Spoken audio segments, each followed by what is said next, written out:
ሰላም ሰላም እንዴት ናችሁ? የደሱ ሄልቲ ቤተሰቦች እኔ እግዚአብሔር ይመስገን ደህና ነኝ። በያላችሁበት ሰላማችሁ ይብዛ። ዛሬም እንደተለመደው በአንድ ጠቃሚ ርዕስ መጥቻለሁ። በዚህ ቪዲዮአችን እንግዲህ አብረን የምናየው የሞቀ ውሃ መጠቀም ምን አይነት የጤና ጥቅሞችን ይሰጣል የሚለውን አብረን እናያለን ማለት ነው። ከዛ በፊት እንደተለመደው ቻናሌን ላይክ እና ሼር እያደረጋችሁ የዩቲዩብ አልጎሪዝም ለብዙዎች እንዲያደርስና ብዙ ሰዎች እንዲያዩት በማድረግ እንዲሁም አዲስ ከሆናችሁም ሳብስክራይብ ያደረጋችሁ የደወል ምልክቱን በመጫን ቤተሰብና ጓደኛ እንድትሆኑ ስል እጠይቃለሁ። አመሰግናለሁ።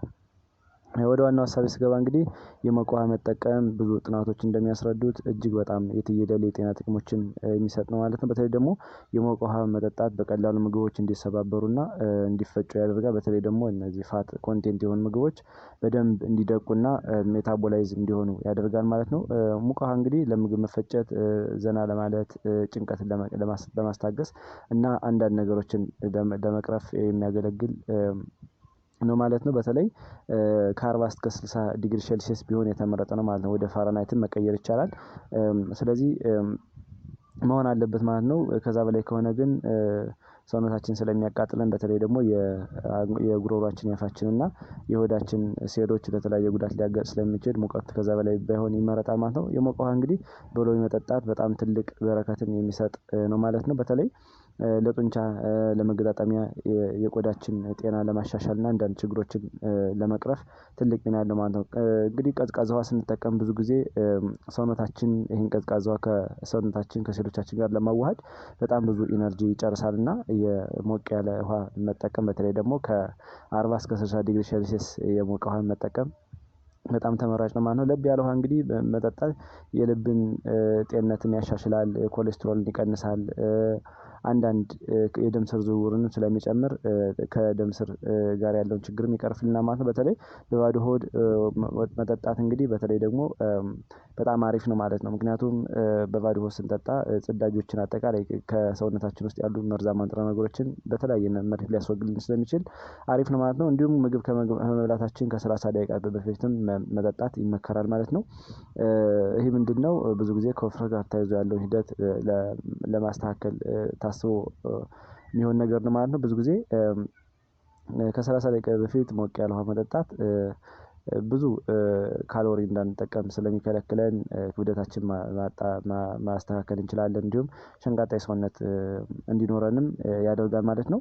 ይህን እንደ መግቢያ ካየን የሞቀ ውሃ የጤና ጥቅሞች ምን ምን ናቸው የሚለውን ስናይ ደግሞ አንደኛ ለምግብ መፈጨት እጅግ በጣም አሪፍ ነው። በተለይ የምግብ እንሽርችሪት ቱቦ ላይ ያሉትን እብጠትን፣ የሆድ ቁርጥ መድረቅን ያሻሽላል። እንዲሁም ኤንዛይሞችን እንዲነቃቁ ስለሚያደርግ በጣም አሪፍ ነው ማለት ነው። እንግዲህ ቆሻሻን በተሻለ ሁኔታ ለማስወገድም ትልቅ አማራጭን ይወስዳል ማለት ነው። ለምግብ መፈጨት ትልቅ ሚና ያላቸውን ኤንዛይሞችም እንዲመነጩ ያደርጋል ማለት ነው። ቶሎ ምግብ ለማሟሟትም እጅግ በጣም ትልቅ ሚና አለው ማለት ነው።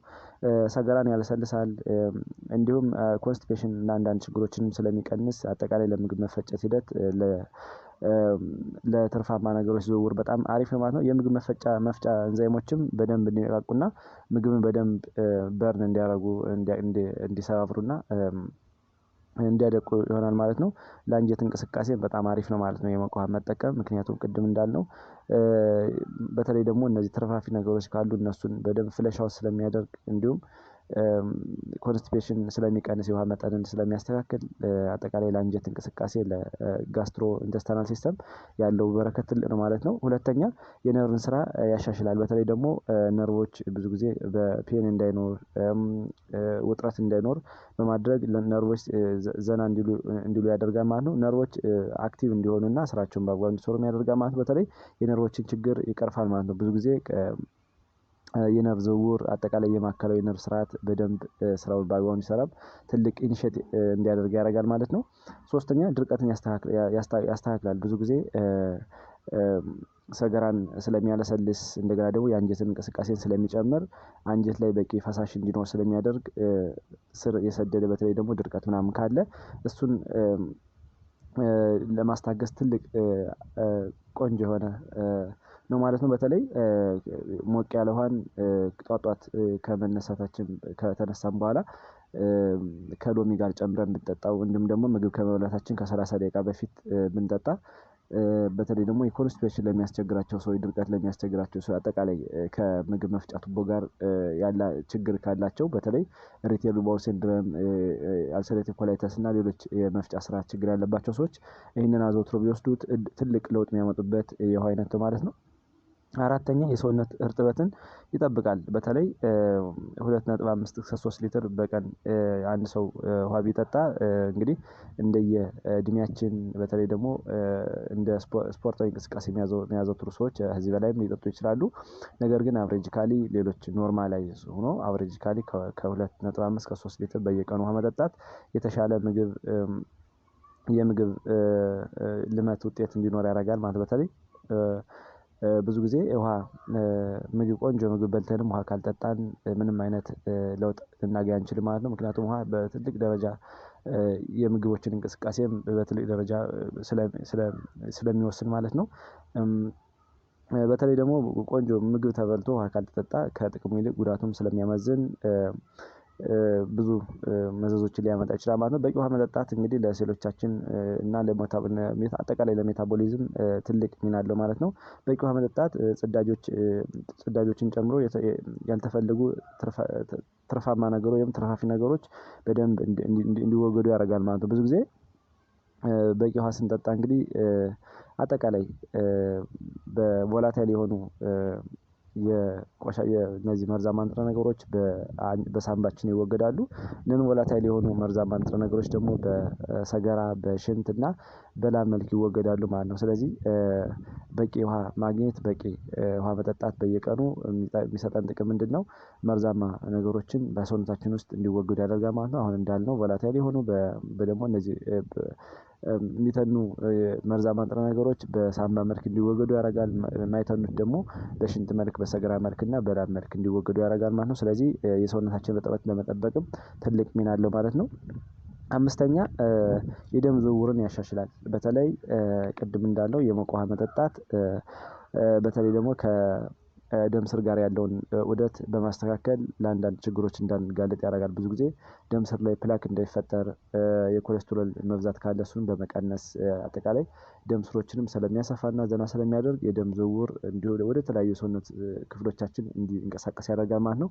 ከዛ ጋር ተያይዞ የደም ስሮችን ዘና እንዲሉ ያደርጋል።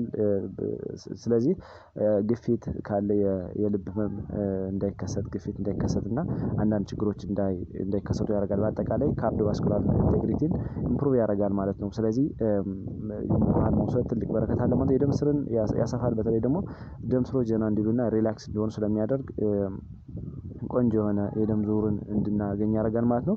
ከዚህ ጋር ተያይዞ እንግዲህ የሞቀ ውሃ ቫዞ ዳይሌሽን ኢፌክትም አለው ማለት ነው። ስለዚህ ቫዞ ዳይሌሽን ኢፌክት አለው ደግሞ ግፊት እንዳይከሰት አጠቃላይ የደም ስሮች እና የልብ የደም ስሮች እንዳይጨናነቁና ዘና እንዲሉ ስለሚያደርግ ኦክስጅን እና ሴሎች ወደ ተለያዩ ሰውነት ክፍሎቻችን እንዲደርሱ ያደርጋል ማለት ነው። ስድስተኛ ጭንቀትን ያሻሽላል። በተለይ የሞቀ ውሃን ጧት በባዶ ሆድ መውሰድ፣ ምግብ ከመብላታችን ከ30 ደቂቃ በፊት መውሰድ እንዲሁም ምግብ ከበላንም አፍተር 3 አወር መውሰድ የሚጠቅመን ምንድነው? የነርቭ ስርዓታችን ዘና እንዲል ስለሚያደርግ አጠቃላይ የማዕከላዊ ነርቭ ስርዓት እንዳይወጠር በተለያዩ ችግሮች እንዳይወጠር ስለሚያደርግ የተረጋጋ እንድንሆን ያደርጋል ማለት ነው። ያረጋጋል፣ እርካታና ዘና እንድል ስለሚያደርግ አጠቃላይ ጭንቀትን ያሻሽላል ማለት ነው። ከዚህ ጋር ተያይዞ እንግዲህ እንቅልፍ ከመተኛታችን በፊትም ከ30 እስከ 1 ሰዓት የሞቀ ውሃን ብንወስድ እንቅልፋችንን ያስታግስልናል፣ ዘና እንድንል ያደርጋል። አጠቃላይ የጭንቀት ሆርሞኖች እንዲቀንሱ ያደርጋል። እንዲሁም ይሄ ሜላቶኒን የምንጠራውን የእንቅልፍ ሆርሞንም እንዲነቃቃና ቆንጆ የሆነ እንቅልፍ እንድንተኛና ማሰላችን ዘና እንዲል ያደርጋል ማለት ነው። ሰባተኛ ይሄ አቻላሲያ የሚባለውን አክላዣ የሚባለውን የጉሮሮ ህመምም ያስታግስልናል ማለት ነው። ብዙ ጊዜ ይሄ አክላዣ ብለን የምንጠራው የመዋጥ ችግር አይነት ሲሆን ብዙ ጊዜ ዲስፋጂያ ጋር ተያይዞ ሊከሰት የሚችል ነው ማለት ነው። እንግዲህ እንደዚህ አይነት ችግር ያለባቸው ሰዎች ጧት ከእንቅልፋቸው በመነሳት አንድ ብርጭቆ ሞቅ ያለ ውሃ በተለይ ደግሞ ከ40 እስከ 60 ዲግሪ ሴልሺየስ የሆነ ውሃን ቢወስዱ አጠቃላይ የጉሮሮ ጡንቻዎችን ዘና እንዲሉ በማድረግ የመዋጥ ችግር ካለ እሱን በማስታገስ ትልቅ ሚና አለው ማለት ነው። ስለዚህ ይህንንም ለማስታገስ ትልቅ ሚና አለው ማለት ነው። ስምንተኛ ለቆዳ ጥራትም አሪፍ ነው ማለት በተለይ ቆዳችን ላይ እርጥበት እንዲጠበቅ በማድረግ የደም ዝውውር ስርዓት እንዲንቀሳቀስ በማድረግ እንዲሁም የኮላጅን መመረትም ኢኒሼት ስለሚያደርግ ለቆዳችን ጥራት ጤንነትና አጠቃላይ ውብና ማራኪ ቆዳ እንዲኖረን ያደርጋል ማለት ነው። ጥርት ያለ ቆዳ እንዲኖረን ያደርጋል ማለት ነው። እንግዲህ የሞቀ ውሃ መጠጣት ብዙ ጊዜ የሞቱ ሴሎችን እንዲወገዱ ስለሚያደርግ አጠቃላይ የኮላጅን ምርትን እንዲነቃቃ ስለሚያደርግ ለቆዳችን አሪፍ ነው ማለት ነው። ስለዚህ ቆዳችን ቆንጆና አብረቅራቂ ውብ እንዲሆን ያደርጋል ማለት ነው። ከዚህ ጋር ተያይዞ እንግዲህ የሞቱ ሴሎችን እንዲወገዱ ያደርጋል። እንዲሁም የሆነ መስመር ላይና የመሸርሸር ስሜት ካለ እሱን የኮላጅን መመረት ስለሚያነቃቃ አንዳንድ ችግሮችን ቆዳችን ላይ እንዲወገዱ ስለሚያደርግ ለቆዳችን አሪፍ ነው ማለት ነው። ዘጠነኛ ለመገጣጠሚያ አካላትም አሪፍ ነው ማለት በተለይ ህመምና የመቆጣት ካለ ይሄ ሬው ለምንጠራው አይነት ስሜት ካለ ኢንፍላሜሽንን ይቀንሳል። አጠቃላይ ከህመም ጋር ተያይዞ ሊከሰቱ የሚችሉ የመገጣጠሚያ ችግሮችን ያስታግሳል። እንዲሁም መገጣጠሚያ ላይ ያሉ ችግሮችን ይቀንሳል ማለት ነው። በዛ ጋር ተያይዞ ዘና እንዲሉ ያደርጋል። ፍሌክሲቢሊቲ እንዲኖራቸው ጆይንቶች ያደርጋል ማለት ነው። ስለዚህ ለመገጣጠሚያ አካላት ችግር አሪፍ ነው ማለት ነው። አስረኛ ለመተንፈሻ አካላት ችግርም እንደ መፍትሄ ተደርጎ ይቆጠራል ማለት ነው። በተለይ የአፍንጫ መዘጋት ካለ ይሄ ሳይነስ ብለን የምንጠራው የኮመን ኮልድ እና አንዳንድ የመተንፈሻ አካላት ችግር ካሉ እነሱን የሚያስተካክልና ማለት ነው። በተለይ ይሄ የመተንፈሻ አካላት ቱቦችን ስለሚያሰፋ ስለሚከፍት እንደ ብሮንኮ ዳይሌተር ኢፌክትም አለው ተብሎ ይታሰባል ማለት ነው። በተለይ ይሄ ሳይነስ ጉንፋን እና ሌሎች አይነት የመተንፈሻ አካላት ችግር ካሉ ብዙ ጊዜ ጠዋት ከእንቅልፋቸው እንደተነሱ ቢጠጡ ወይም ደግሞ ከመተኛታቸው ከ30 ደቂቃ በፊት ቢጠጡ እንደዚህ አይነት ችግሮችን በማስታገስ የመተንፈሻ አካላት ችግር እንዳይኖር ያደርጋል ማለት ነው። 11ኛ ጠቃሚ ያልሆኑ ቅባቶች እንዲወገዱ እንዲቀንሱ ያደርጋል። ብዙ ጊዜ ሞቅ ያለ ውሃ መጠጣት እንግዲህ ባድ የሆነ ኮሌስትሮል ካለ እሱን በመቀነስ በማስተካከል እና የደም ስሮች እንዳይጨናነቁ በማድረግ በጣም ትልቅ ጠቀሜታ አለው ማለት ነው። ብዙ ጊዜ ጠቃሚ ያልሆኑ ኮሌስትሮል ሲበዙ እንግዲህ ስር ለሰደዱ በሽታዎች መንስኤ እንደሆኑ ይታወቃል። ይህንን በማስተካከልም ትልቅ ሚና አለው ማለት ነው። 12ኛ የሽንት ቱቦ ኢንፌክሽን እንዳይዘን ይከላከልልናል። እንግዲህ የሞቀ ውሃ ምክንያቱም እንደሚታወቀው እንግዲህ የሽንት ቱቦ ኢንፌክሽን ብዙ ጊዜ ውሃ ባለመጠጣት ሊከሰት የሚችል ችግርም ተደርጎ ይቆጠራል እና ይህንን እንደ ዳይሬቲክስ ኢፌክት አለው። ብዙ ጊዜ የሞቀ ውሃ ስንጠጣ ሽንታችን ስለሚያሸናን እንደ ዳይሬቲክስ ኢፌክት ስላለው እነዚህ የሽንት ቱቦ ላይ ያሉ እንደ ኢኮላይ እና ሌሎች ሞስት ኮመን ባክቴሪያዎች በሽንት መልክ ፍሌሽ ነው እንዲወጡ ስለሚያደርግ ለሽንት ቱቦ ኢንፌክሽን እንዳንሰቃይና ችግር ካለም እንድንቀርፍ ያደርግልናል ማለት ነው። 13ኛ መርዛማ ነገሮችን በተለይ ደግሞ እነዚህ መርዛማ ንጥረ ነገሮችን ከሴሎቻችን እንዲወገዱ ያደርጋል። በተለይ በሽንት መልክ በሰገራ በላብ መልክ እና በትነት መልክ እንዲወገዱ ያደርጋል። ብዙ ጊዜ ቮላታይል የሆኑ እነዚህ መርዛማ ንጥረ ነገሮች በሳምባችን ወይም ደግሞ በላንግ ይወገዳሉ። እነዚህ ቮላታይል የሆኑ ነገሮች ደግሞ በዩሪን ስኪን እና በስቱል መልክ እንዲወገዱ ስለሚያደርግ አጠቃላይ መርዛማ እና ጎጂ ንጥረ ነገሮች ሴሎቻችን እንዳይጎዱ በማስወገድም ትልቅ ሚና አለው ማለት ነው። 14ኛ ሸንቃጣ እንድንሆን ያደርጋል ማለት ነው። ብዙ ጊዜ ሰውነታችን የተስተካከለ ቁመና እንዲኖረንም ትልቅ ሚና አለው ማለት ነው። ለብዙ ሰዓት እንዳንበላ ስለሚያደርግ ወይም ደግሞ በተለይ ደግሞ ጧት ከእንቅልፋችን እንደተነሳን የሞቀ ውሃ አንድ ብርጭቆ የሞቀ ውሃ ብንጠጣ ምግብ ስንበላ ብዙ ካሎሪ እንዳንጠቀምና ኤክስትራ የሆነ ፉድ እንዳንጠቀም ስለሚያደርግ የተስተካከለ የሰውነት አቋም እንዲኖር ያደርጋል። እንዲሁም ክብደትን ይቀንሳል። ስቦች እንዲቀንሱ ስለሚያደርግ አጠቃላይ የሰውነት አቋማችን የተስተካከለ እንዲሆን ያደርጋል ማለት ነው። 15ኛ እና የመጨረሻው ለኩላሊት ጤና በጣም አሪፍ ነው ማለት ነው። የሞቀ ውሃ በተለይ ጠጠር እንዳይፈጠር መርዛማ ንጥረ ነገሮች ኩላሊታችን በስርዓት እንድታስወግድ በማድረግ ትልቅ ሚና አለው ማለት ነው። ስለዚህ ለኩላሊት ጤናም ትልቅ በረከት ያለው የውሃ አይነት ነው ማለት ነው።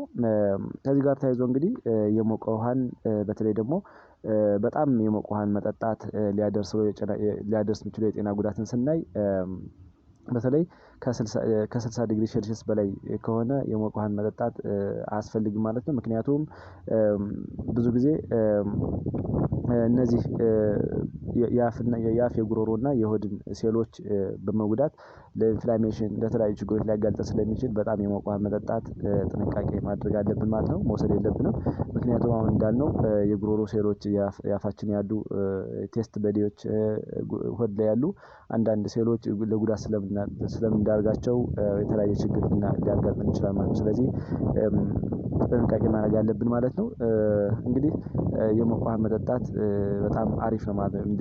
ብዙ ጊዜ ቢለምድብን ብዙ ጤናችንን የምናስተካክልባቸው ሚንስ ስለሆነ አዘውትሮ መጠቀሙ አሪፍ ነው ማለት ነው። ለዛሬው ያለን ትምህርት እዚህ ላይ ጨረስን። ቀጣይ ላይ የምለቃቸው ቪዲዮዎች ለእናንተ እንዲደርሳችሁ ላይክ፣ ሼር እና ሰብስክራይብ ያደረጋችሁ እንድታበረታቱ ስል እጠይቃለሁ። አመሰግናለሁ። ባይ ባይ።